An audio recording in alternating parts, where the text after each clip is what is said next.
hola, comment allez-vous? Et j'espère que vous allez bien. Moi, je me porte à merveille. Welcome back pour les anciens et bienvenue pour les nouveaux. Pour ceux qui ne me connaissent pas, c'est merveille. Comme vous avez sûrement vu dans le titre, aujourd'hui on se retrouve pour une story time qui s'est déroulée il y a 10 ans à peu près. Oui, on part 10 ans en arrière dans ma vie. Je sais pas encore quel titre tu veux donner à ça, mais c'est une histoire qui m'a beaucoup marquée. Et franchement, j'aimerais pas revivre ça. Je disais, ça faisait 10 ans, je venais d'arriver au Brésil. J'avais 19 ans. J'avais 19 ans? Non, ouais, je suis venue, enfin, j'ai fêté mes 19 ans quand je suis arrivée au Brésil. La première année, c'est bien passé, où c'était la période où j'apprenais le portugais en l'occurrence. Et à cette période-là, j'étais bien entourée d'Africains, je vais dire. Donc c'est vrai que j'étais dans un autre pays, mais j'étais encore dans la sphère africaine et tout, parce que on avait des appartements côte à côte. On était une douzaine ou quinzaine à peu près. On vivait dans le même immeuble. On allait au cours ensemble tous les jours, du lundi au vendredi. Le week-end, on se retrouvait ensemble et tout. On sortait. Donc, on était au Brésil, mais on était encore dans la sphère africaine. Je dis africaine parce que c'était majoritairement des Béninois, mais je pense qu'il y avait deux ou trois qui venaient d'ailleurs. Je pense qu'il y avait un Congolais, un ou deux Congolais, je sais plus trop. Bref, après la première année de langue, on devait se séparer parce qu'on a fait la langue à Brésil et chacun devait aller dans son université respective. Moi, je devais aller à Rio de Janeiro et puis je pense qu'on était trois allés à Rio de Janeiro, trois filles seulement allées à Rio de Janeiro. On faisait des cours différents. Enfin, les deux filles, elles faisaient le même cours et moi, j'étais la seule qui était dans un cours différent. Donc du coup, j'étais la seule qui allait commencer ma rentrée avec typiquement des Brésiliens, genre aucun soutien. Aucun soutien en fait. Africain on griffe. Avant le début des cours, on a reçu un mail où ils nous ont dit qu'il fallait aller à la Calorada. La Calorada, c'est un truc qui se passe, un événement qui se passe une semaine avant la rentrée effective. Où les anciens élèves, les anciens étudiants, nos vétérans, comme on les appelle en portugais, nos aînés, nous accueillent. Et quand on nous accueille, on a des défis à faire et à la fin de la semaine, on rassemble l'argent qu'on a réussi à avoir après le défi et on fait une fête le vendredi soir. C'était ça le but de la fête. On a reçu l'email et tout. J'étais animée, les filles sont allées de leur côté, moi j'étais de mon côté. Du coup, quand vous arrivez, pendant toute la semaine, on vous peint. On vous met de la peinture sur le corps, c'est créatif, on peut vous peindre des motifs animaux et tout. Et vous allez dans la rue, littéralement faire la manche quoi. Enfin, je dirais pas faire la manche, mais genre vous allez dans la rue, les gens vous donnent de l'argent. C'est intéressant, c'est un jeu intéressant en fait. Du coup, moi j'étais super animée. J'arrive, je rencontre mes camarades de classe, des nouveaux et tout. Et moi je suis quelqu'un de très timide. Mes proches diront le contraire, mais je suis timide avec les inconnus. Mais quand tu arrives à rentrer dans ma sphère, dans mon intimité, je me lâche complètement. Et puis, genre, c'est comme si c'était deux personnes différentes, en fait. Je sais pas si vous comprenez. Avec des gens que je connais pas, je suis totalement différente. C'est pas que je suis fermée. Mais parfois, je donne... je me suis fait mal tout à l'heure au pied. Parfois, je donne l'impression d'être extrêmement fermée et tout. Mais non, c'est juste parce que je suis timide, je sais pas quoi dire. Je suis pas extrovertie, en fait. Je suis introvertie avec des nouvelles personnes et extrovertie avec des gens avec qui je suis habituée. Voilà. Du coup, moi, j'arrive dans la classe, je vois tout le monde, je salue les gens un peu timides. Et puis, vous savez, donc, je viens d'apprendre une nouvelle langue et les autres sont tous brésiliens. Moi, je viens d'apprendre une nouvelle langue. Je ne suis pas complètement à l'aise avec la langue parce que c'est vrai que je comprends. Mais j'étais dans ma sphère avant avec des gens qui parlent pas bien comme moi.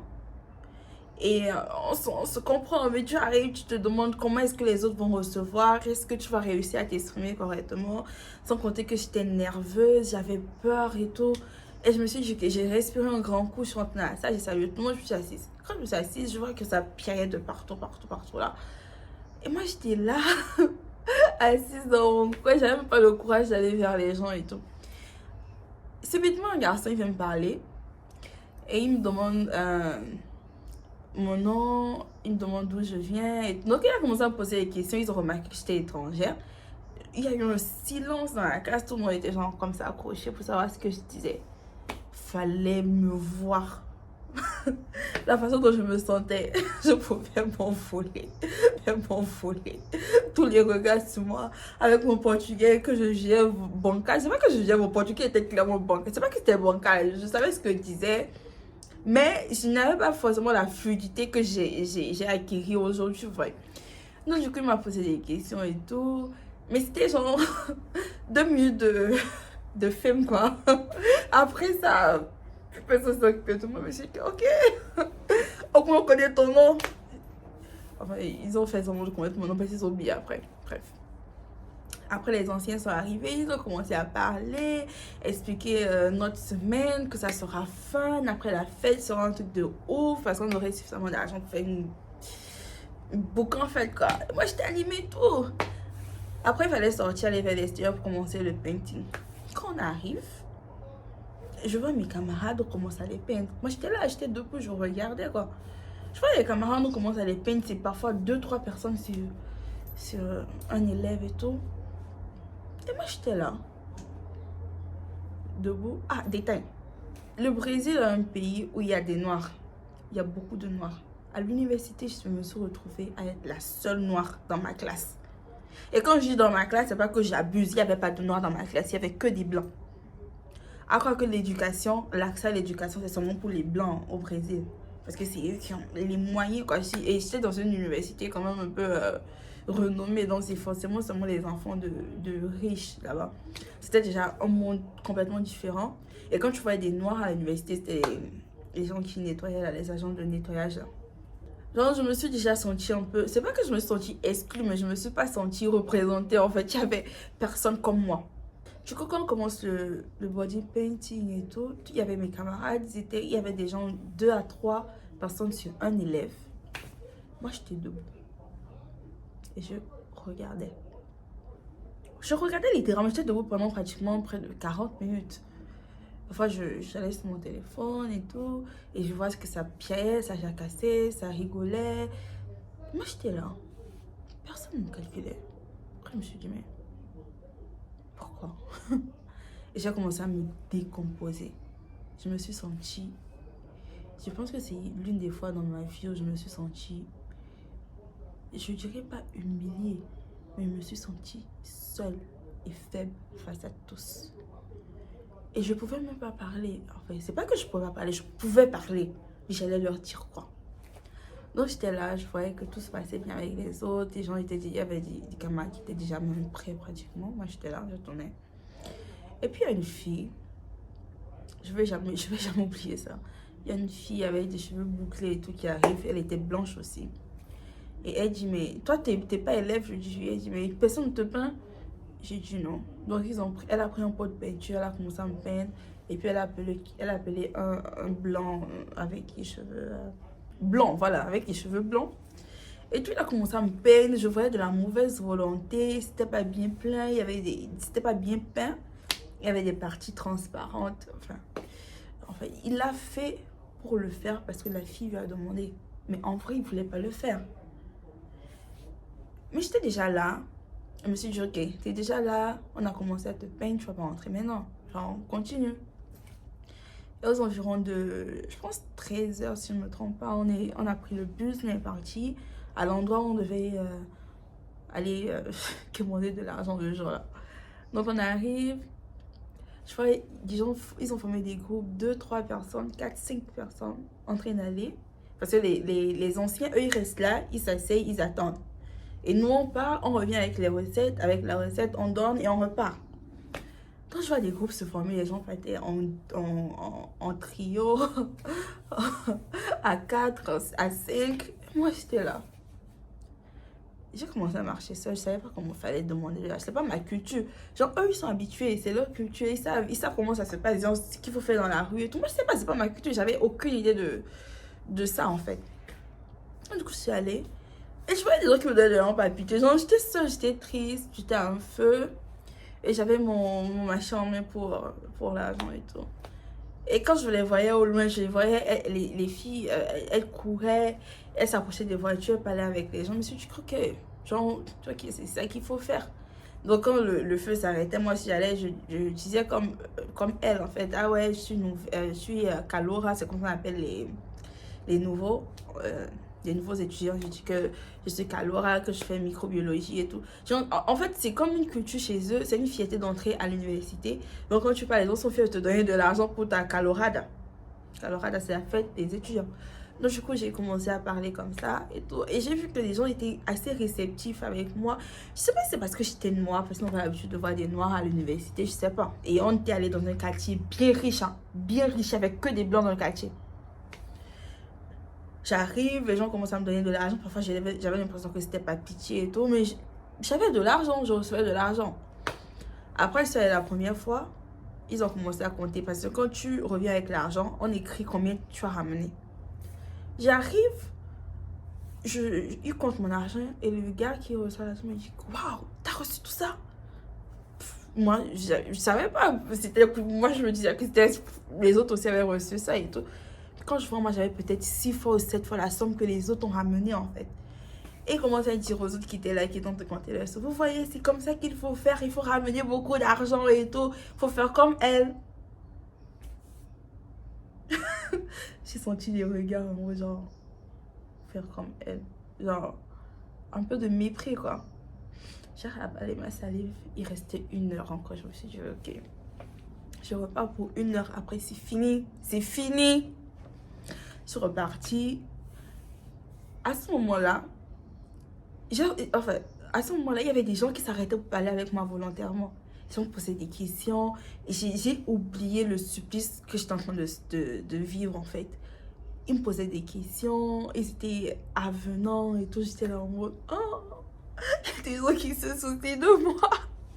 Ensuite, j'ai donné mon argent. Et quand j'ai donné l'argent, je voyais qu'il y avait un programme après. Mais moi, je n'étais pas inclus dans le programme après.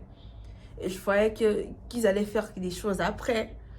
Mais moi, je n'étais pas au courant des choses qu'ils allaient faire après. Je ne sais pas si vous voyez ce que je veux dire.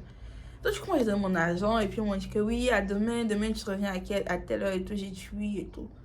Mais je savais dans ma tête que je ne revenais pas. Hein. Je l'ai trop mal vécu. Donc, j'arrive à la maison. Dans le bus, j'étais triste. Il fallait me voir comment j'étais assise dans le bus. J'étais triste. Et j'arrive à la maison, je monte les escaliers, j'ouvre la porte de chez moi. J'étais pour mon sac, je me suis pas lavée. Il y avait toute la peinture sur moi. Quand j'ai jeté mon sac à terre, je me suis assise et je me suis mise à pleurer. J'ai pleuré comme un enfant. J'ai remis en doute toute mon existence. Je me suis demandé pourquoi est-ce que moi j'étais traitée comme ça. Sachant que moi je n'ai jamais été confrontée à une situation telle quelle en fait. Moi j'ai grandi dans un environnement où il n'y avait que des noirs. Je ne me suis jamais sentie différente de qui que ce soit. Et dans mon pays, les gens sont... Je sais pas si ça se passe comme ça en Afrique, mais c'est que chez nous, tu vois un riche, un pauvre, ils sont bêtes de poteau. Les gens, ils s'en foutent quoi. La situation financière de l'autre ne fait en rien l'amitié qu'ils ont. Donc moi, j'ai jamais ressenti cette différence-là en fait. Et là, j'ai été traitée comme une moins que rien. Je me suis sentie sale, humiliée. J'ai pleuré. J'ai failli appeler ma mère et dire à ma mère que je voulais rentrer parce que j'appréhendais les cours avec ces gens-là. Je me demandais comment ça allait se passer. Si moi j'avais besoin d'aide, enfin, il n'y aurait aucun ancien disponible pour m'aider ou il va m'aider par dépit en fait. J'ai remis en question mon existence, j'ai remis en question ma venue au Brésil, j'ai remis en question mes études. Je me suis demandé si je voulais vraiment rester là en fait. Mais comment j'ai chialé. Du coup, le lendemain, je ne suis pas repartie. C'était prévisible que j'allais pas repartir. Je ne suis pas repartie. Ils ont fait leur fête, j'ai vu des photos. Parce qu'il y avait la page de mon cours que je suivais et tout. J'ai vu des photos. Ils se sont bien amusés quand même. Mais moi, j'ai pas eu une expérience agréable en fait. L'expérience était chaotique. Du coup, il n'y avait pas moyen que je reparte, que je participe à la fête. J'allais y faire quoi? En plus, c'est même pas ma culture. Ils sont tous du pays. Et moi, j'étais la seule étrangère. Non seulement j'étais étrangère, mais j'étais noire. Donc, j'avais même rien qui ressemble à quelqu'un qui venait de là en fait. Donc, du coup, Ça a été une assez triste journée de ma vie, pour ne même pas être une période, parce que j'ai eu ce ressenti là quand je suis retournée à l'école le lundi, la semaine après, quand j'ai recommencé mes cours et tout, j'ai eu le ressenti là. J'arrivais pas à m'ouvrir avec mes camarades, j'ai passé pratiquement le semestre entier à ne pas parler à mes camarades. Je venais en cours, je m'asseyais, je repartais chez moi, parce que j'avais encore ça à l'intérieur de moi. Je savais qu'avec le temps, et principalement au deuxième semestre, parce que mes camarades, ce sont des profiteurs. Quand ils ont vu que j'avais de bonnes notes, ils ont commencé à se rapprocher de moi. Oui, ils sont des profiteurs. Je le dis, ils sont des profiteurs. Quand on a commencé à recevoir les notes en classe et tout, parce que chez nous, on affichait les notes au tableau. Quand ils arrivaient, puis voyaient mes notes, on était sur 10, j'avais jamais moins de 8, quoi. Quand c'est trop, c'était rare à avoir 8. J'ai fait toujours 9 et tout. C'est pas pour me prendre la tête, hein, mais franchement, j'avais rien d'autre à faire. Je les voyais aller à la fête, aux fêtes les vendredis soirs et tout. Moi, je pouvais pas aller à la fête, donc je faisais quoi? Moi, je restais chez moi, j'étudiais. C'est fou, j'étudiais pas. J'étudiais la veille du cours. J'étudiais la veille de composer pour je bon, bref. J'avais pas de distraction extérieure. Ma seule distraction, c'était chez moi. Après les cours, chez moi. Donc, du coup, mes camarades, là, je sais qu'ils ne comprennent pas français, mais je sais que vous vous êtes rapprochés de moi par intérêt parce que vous saviez que la petite, elle savait un peu qu'elle venait en cours et tout. Donc, quand on avait des exposés, des trucs comme ça à faire, tout le monde voulait dans mon groupe. C'était par intérêt. Mais après, à un moment donné, je me suis dit que, ok, ça ne m'a pas dérangé. Je me suis dit que je suis venue étudier. J'ai étudié, je rentre chez moi, on s'en bat les couilles. Mais que j'ai été triste à ce moment-là, oui, franchement, j'ai été vraiment triste, je ne m'attendais pas à ça.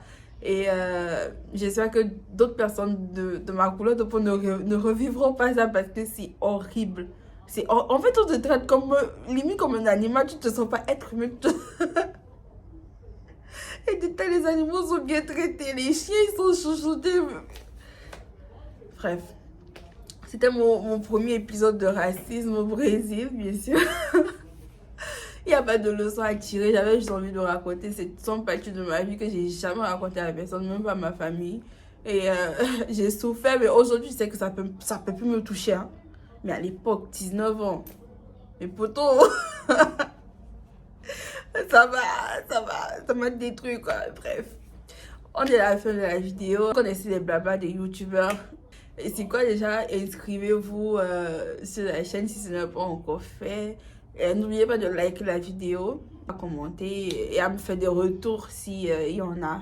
Je vous dis à la prochaine pour une nouvelle vidéo. Bisous!